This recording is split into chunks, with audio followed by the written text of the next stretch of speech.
410 AD, the city of Rome, the greatest empire the world has ever known, is bleeding, and somebody just posted about it.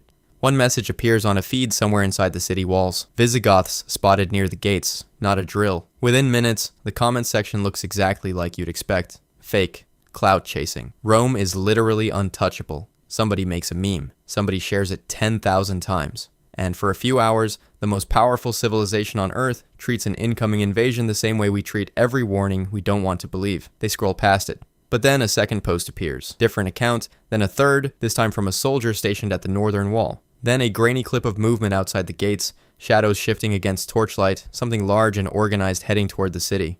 And just like that, for the first time in centuries, Rome is no longer controlling the story. To understand why that matters, you have to understand what Rome looked like when it was winning. At its peak, the Roman Empire didn't just conquer land, it conquered perception.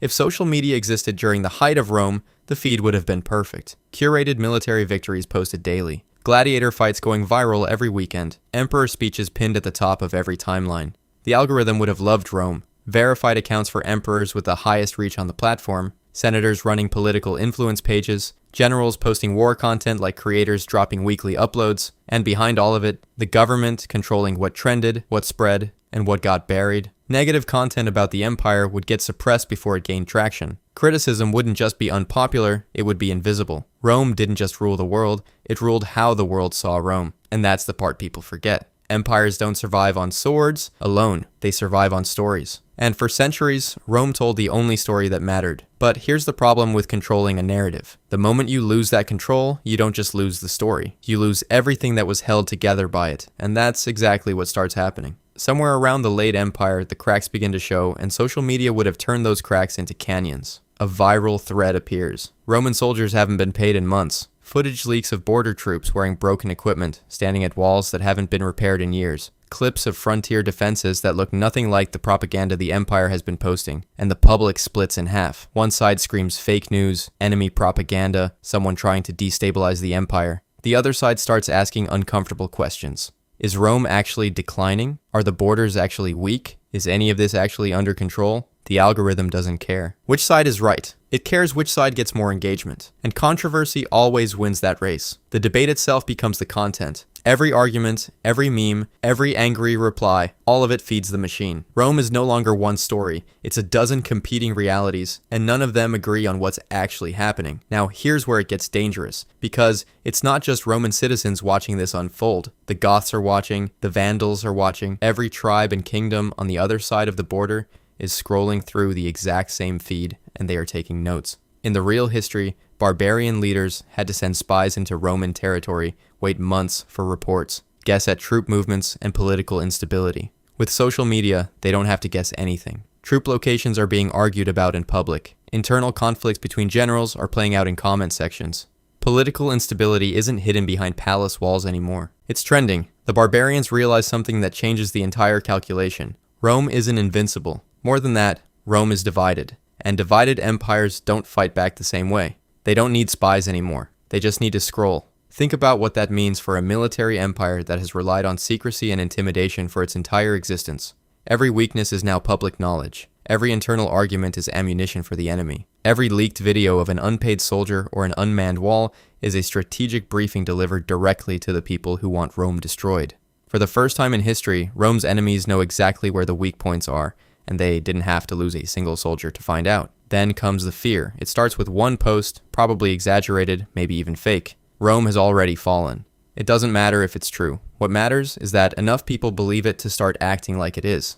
Citizens begin leaving the cities. Wealthy families start moving their gold out of Rome, merchants hoard supplies, markets collapse not because of any battle, but because of a rumor that went viral before anyone could verify it. And now the algorithm is doing what it always does.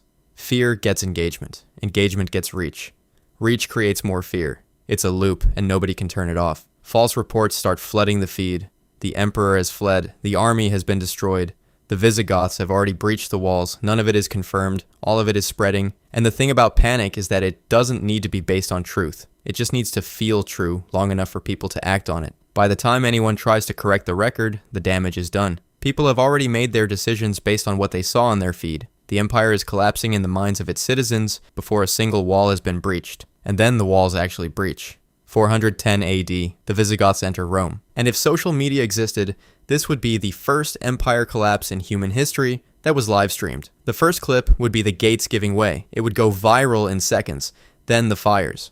Bright, cinematic, impossible to look away from. Looting clips with millions of views, temples that stood for centuries being torn apart in real time, and every single person watching from anywhere in the known world would see it happen as it happened. But it's the human layer that would hit the hardest. Final posts from soldiers who know they're not making it out, messages from families to relatives in distant provinces, knowing this might be the last thing they ever send. A mother posting a location, hoping someone finds her children. No fog of war, no delay, no chance for the empire to shape what people see. Everything is visible instantly, and what's visible is the end of the greatest civilization the ancient world ever produced. Historians would have spent centuries piecing together what happened that day. With social media, there would be nothing to piece together. Every moment would already be documented, tagged, and archived by the people who lived it. The algorithm turns completely. Every piece of positive content about Rome vanishes from the feed. It's not being removed. It's just being outperformed by chaos. Fear content, collapse content, outrage content, all of it gets more clicks than anything the government can produce. And Rome tries. Officials push out propaganda posts. They attempt to suppress the worst footage. They try every tool of narrative control they've relied on for centuries. But it's too late. The information is too decentralized.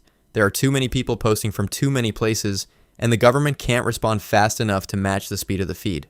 Rome doesn't just lose the military battle, it loses the information war. And in a world with social media, the information war is the only war that actually matters. Because once people stop believing the empire is worth defending, no army on earth can hold it together. That's the real collapse. Not the gates, not the fires, not the Visigoths marching through the streets. The real collapse happens in the minds of every Roman citizen who watches it all unfold on their feed and decides that the empire is finished. Trust disappears. Citizens stop believing their leaders. Military updates from the government get ignored because everyone has already seen the real footage. People start following viral posts instead of official orders.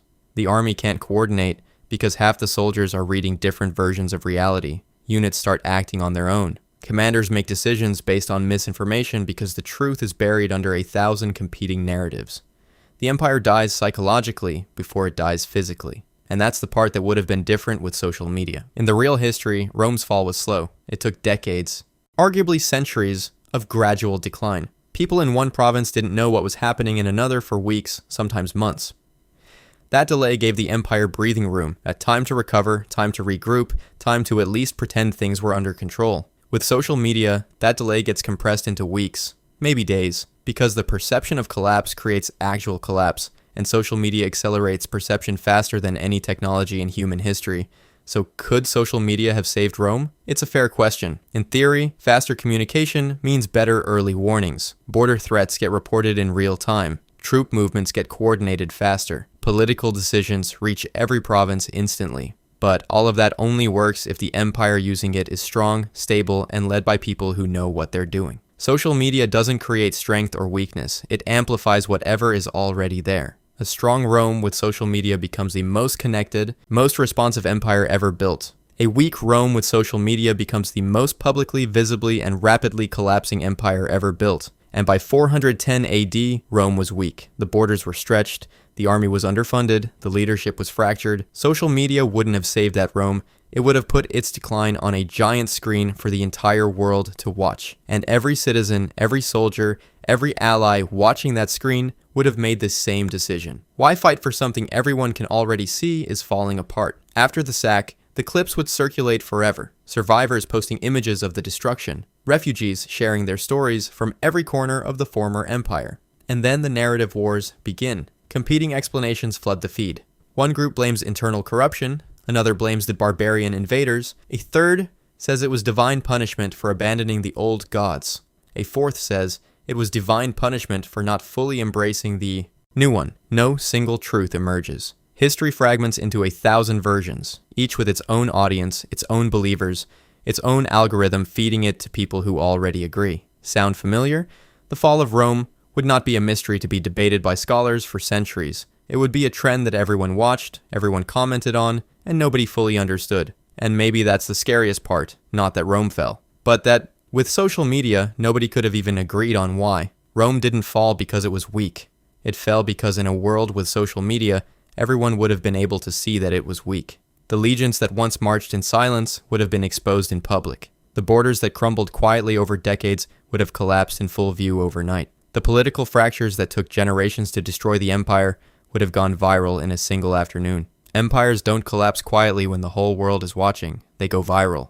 And the fall of Rome wouldn't have been a slow, debated, centuries-long mystery. It would have been a 12-hour live stream that the entire world watched in real time, commented on, shared, and never forgot. Rome falls once in the history books. But with social media, it would have fallen infinitely, replayed and reposted forever, because the internet never forgets, and neither does the algorithm.